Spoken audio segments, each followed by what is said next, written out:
Hey, just a disclaimer before I start the video. I understand my voice overpowers the game volume quite a bit. I will be fixing that with the next video. So, sorry ahead of time. I hope y'all still enjoy it. That's it. Have a good day. Thanks for 400 subs and love y'all. Hey everyone, it's time for some more Monster Hunter, and today we will be progressing the multiplayer quests. Now, I have already done a few while I was grinding online over the weekend, but I will be redoing those quests for the sake of the video and the channel, of course. That said, there won't really be much done in the next couple of days. I'm mostly going to be doing gathering quests. However, if a monster comes along that I should be able to handle, I'll be sure to take it down. Now, you might have noticed my gear has been downgraded from what I had before to the chainmail set. And there is a good reason for this. The main reason why is it's to keep the balance of the game, so to speak. First of all, I do just love the look of the chainmail set in general, but secondly, I am rocking a sword and shield, and I've upgraded it to the red saber so far, which is a Rathalos sword and shield. Now, of course, in order to balance that out, like I said, I am using the chain armor, but mostly the quests will be gathering ones, and I'll just try to grind through Kutku and Gypsaros again. Mainly, I want to try to get the Gypsaros armor in order to progress my character.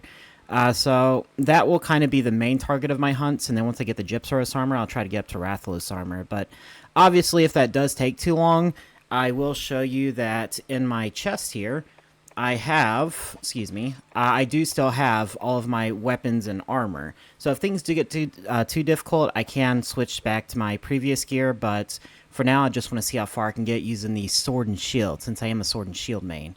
I do have one or two people I'll be playing with today. A friend of the channel, somebody named Dusky, and somebody else who is part of the old school Monster Hunter community. His name is Daniel. I believe he's like a veteran around here. He just got done killing one of the in-game bosses, as a matter of fact. But that said, if you do enjoy this type of content, make sure you like and subscribe and all that good stuff. And without further ado, sit back and relax, and let's jump right into it. Now, before we continue, I am going to pet the Poogie. So what you need to do is wait for the exclamation point to appear, then you press the interact button. Oh, I messed it up. So the timing really is perfect, almost. Like I said, the timing for something like the cooking minigame and petting the Poogie in this game, it's a lot less forgiving, but it is just super, super, super, super funny. He just kind of like does a T-pose and spins in place. And he like jumps into the air. It's hilarious. But something that's new to multiplayer is eating meals. So what you can do is you can combine various different ingredients before you go out on quests in order to get bonuses or debuffs while you hunt. If you mix the wrong things, you will get a debuff, and that will be represented by your character getting a stomachache. I think what I'm going to do is I'm going to mix popo meat with clam chip. Let's see if this gives us anything useful. Now, of course, the cat's going to come back with a plate of food. My guy's going to dig in. And if he falls out of his chair, he gets a debuff. If he stands up and flexes, he gets a buff. Alright, we get a buff. Let's see what the buff is. It's strangely delicious. Maximum health increase. That is good to know. So basically, I believe we just took either a nutrients or a mega nutrients. But I am going to hop in the call now so that I can start playing with my friend. So, a bit of unfortunate news. I did record a whole episode today, and it does really stink, but I kind of lost the footage because whenever I was trying to stop the recording in OBS, it wouldn't stop the recording. So I had to force close the program, and that did delete the footage.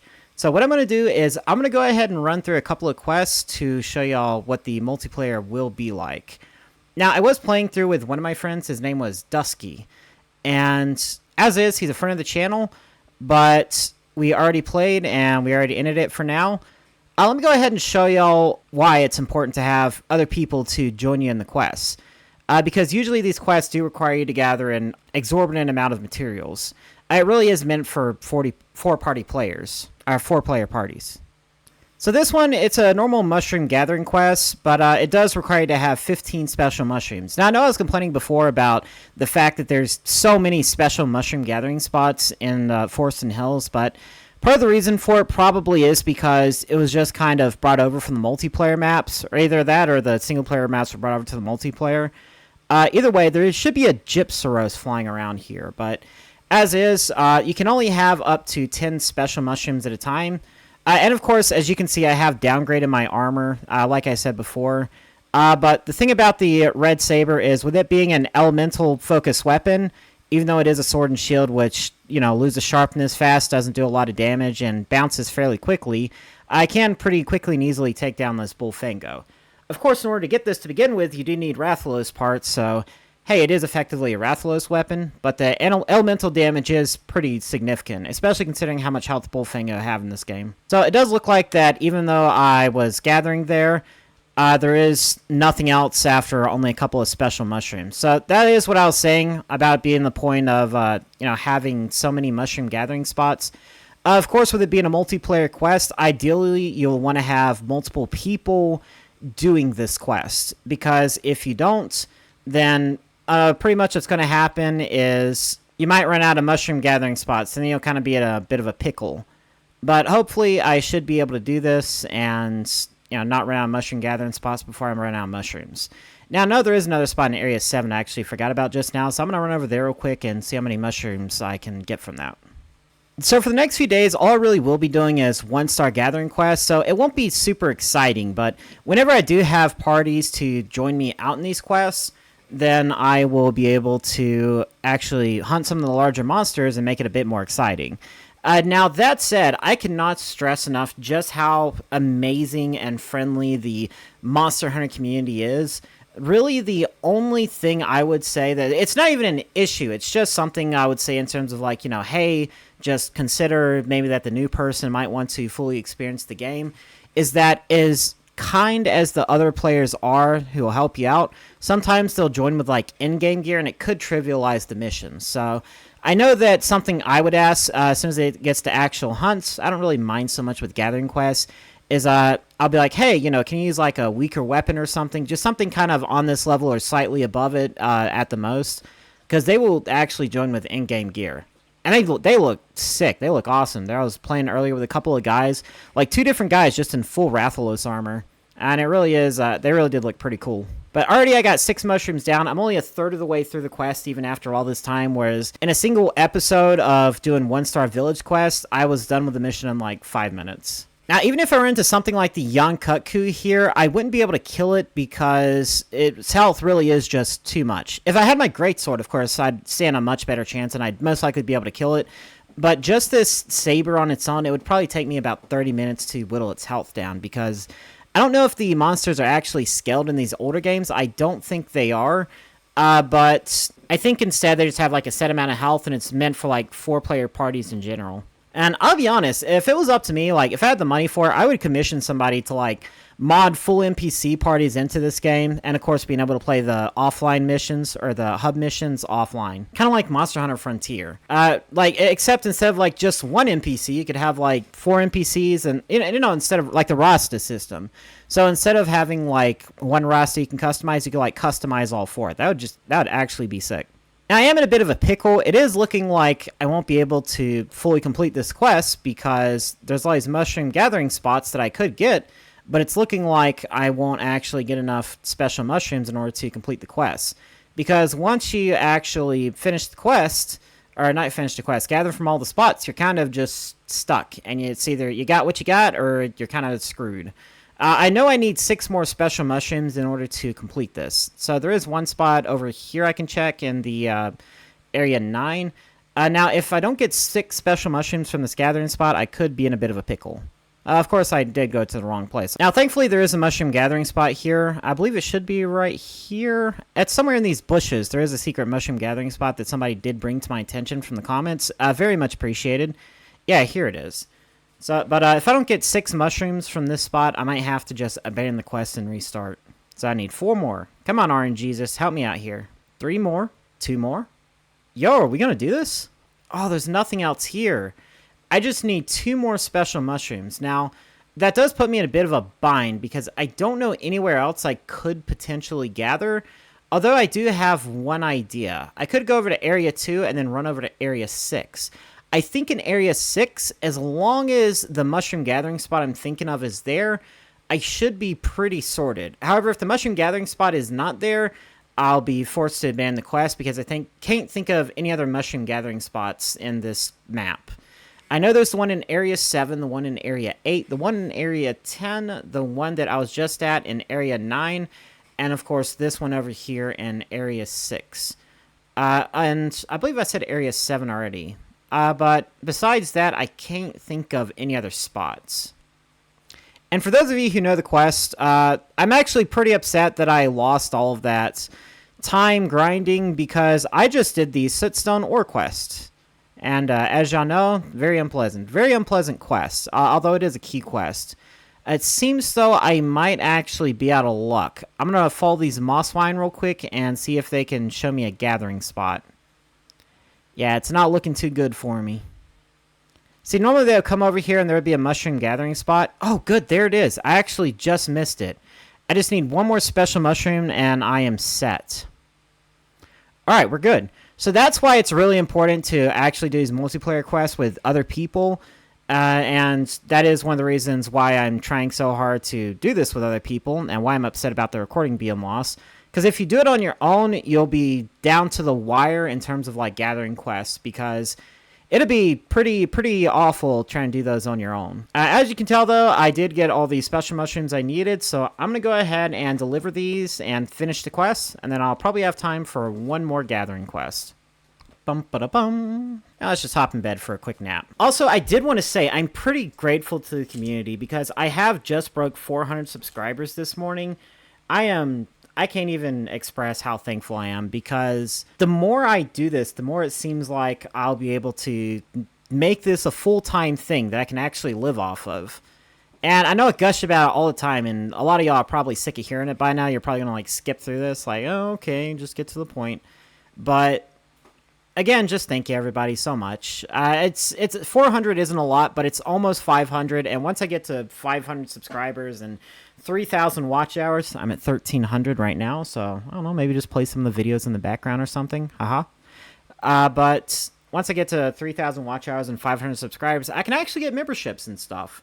I'm already talking with a friend of mine who's going to help me run my channel eventually. Very, very kind person. Dusky, who I was talking about earlier. He's a friend of mine, and he's going to be joining me on some of these quests. And he's actually going to help me with doing emotes and stuff like that. He does know nothing about Monster Hunter, but right now he's making a new profile picture for me based on one of my thumbnails. And once I commission that from him, as soon as I get to, let's say, 500, 1,000 subscribers, I'll go ahead and pay him like 100, 150 bucks in order to do some emotes for me. But that said, let's see if we can run through one more mission while I got the time for it. We already did mushroom picking. Let's do the Sculptor's Errand. Now, I know in the normal single-player village quest, it only requires like 5 Kelbi horns.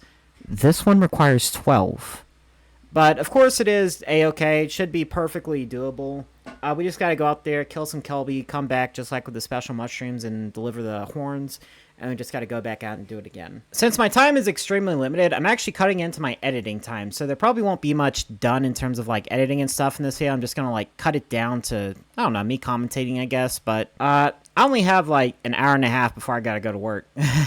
Like actually go to work. I mean, I have everything done. So I got maybe an hour left for editing and stuff. But hey, no pressure, right? I only lost like 2 hours of footage, or an hour of footage. It was about an hour of footage. So what I really like about this sword is what I was saying about the elemental damage. Even though these guys, I think these guys still have increased health as well, since it is a multiplayer quest. It's very easy to kill them. It only requires like 2 hits with the sword.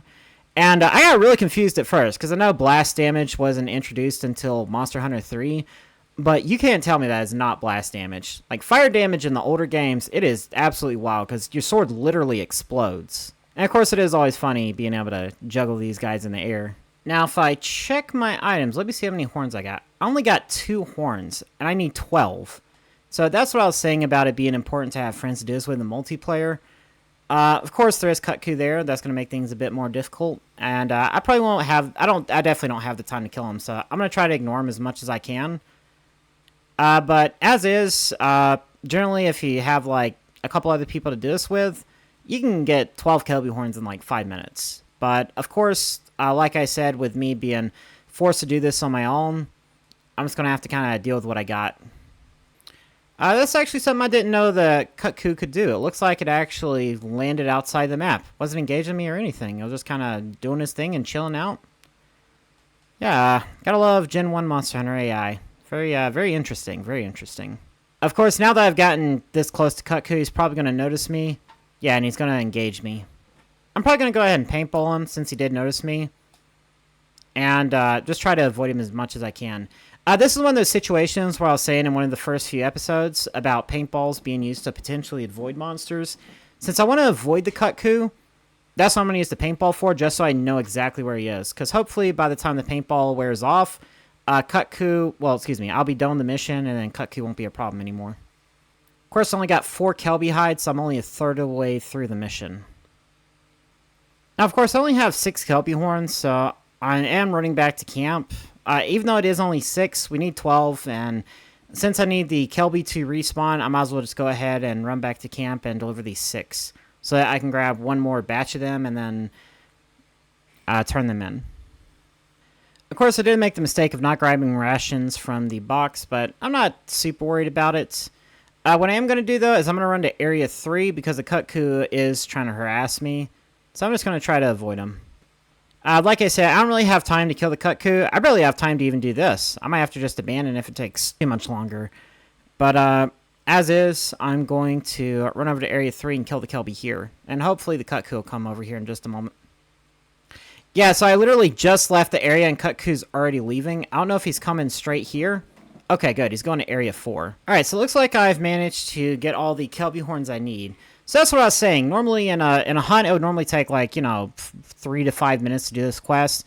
It's taken almost 10 minutes so far. Like 3 times the length of time it took me for the single player mission. And of course with the Cutcoo running around, he did harass me a bit and get in the way. So that's what I was saying about the importance of having people to play with. I did have a couple of people to play with earlier, but unfortunately, like I said, the footage corrupted and it just didn't record properly. So I had to limit this to a little single player playthrough of just me doing this. But still, that said, I hope at the very least everybody enjoyed the video to some extent. I like to think that even though a lot of people will come here to see me fight the monsters and then, make progress and everything else, a lot of people do come here for my personality. That's what I hope at least. But as is, I'm going to see if I can hurry this up because I don't have much time left and I need to get this edited down. Alright, I'm going to go ahead and call it here, but before I do, let me try to pet the Poogie one more time for good luck. Oh, I wonder what I did wrong there. I know that you have to pet the Poogie whenever the exclamation point appears, but I don't know if I pressed the wrong button. I pressed the interact button, and I guess that didn't work. Either way, that's it. I'm going to call it for now. Thank you everybody so much for watching the video. If you like the video, leave a like on it. Comment down below if you can tell me how to pet Poogie properly. That said, if you want to support the future of the channel or recommend other games for me to play outside of Monster Hunter, check out my Patreon linked in the description below. That way I can learn to pet Poogie properly. Bye now.